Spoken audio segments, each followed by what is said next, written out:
everyone, this is Bree with the Virtual Hive. Today I want to talk to you about your virtual lobby and introduction and how to make the most of it. Now, the first tip I want to give you before I go into anything else is that you really need to know your audience before you determine what your goals are for the lobby or introduction. Now, one of my main goals as a virtual producer during the lobby and introduction time is to help the session feel less virtual. Now, that seems counterproductive, but the reason for this is that people are joining during that time, and you really want to make it feel like there are humans in the room. First off, you want to welcome them, have them hear a voice, make sure that they know that someone is seeing them and that they're hearing someone welcome them. That helps them feel safe and helps them know that they're in the right place.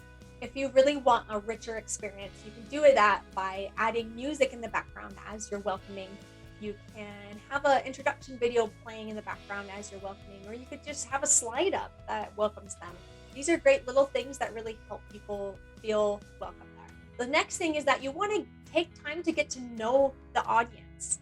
How you can do that is by welcoming them and saying, hello, come off of mute. I'd love to hear your voice. Or how are you today? That kind of encourages them to come off of mute. Now, this is typically a little bit better with smaller groups. When you get into larger groups, you may want to encourage them to go into the chat and introduce themselves. But either way, just engage them so that you get to know them and see where they're from, and also just show interest in who they are. Now, once you've finished with your lobby and you want to dive into your introduction, I do have a couple tips on the introduction. This time is a great opportunity to set your expectations for the training. But before you can do that, you need to know your goals for the training. So please, before you start your training, make sure that you know what you want to accomplish, what you want your audience to do, what do you want them to learn, and how do you want them to do that. So once you determine these goals, you can really set those expectations early into the introduction. And I really highly encourage you set those expectations so that the group knows that they are supposed to be engaging. They're not supposed to be doing these things that are distracting them in the background. My first tip is to set those expectations early. The second tip is to orient the class.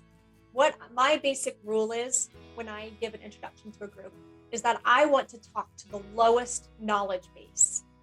So for instance, if I know that it's a high-tech group that understands virtual platforms, there could be some of them that maybe wouldn't understand a little bit in-depth technical features.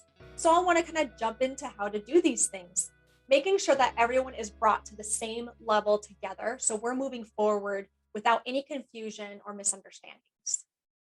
If you don't know what their technical knowledge will be, then just explain every feature that you want them to know.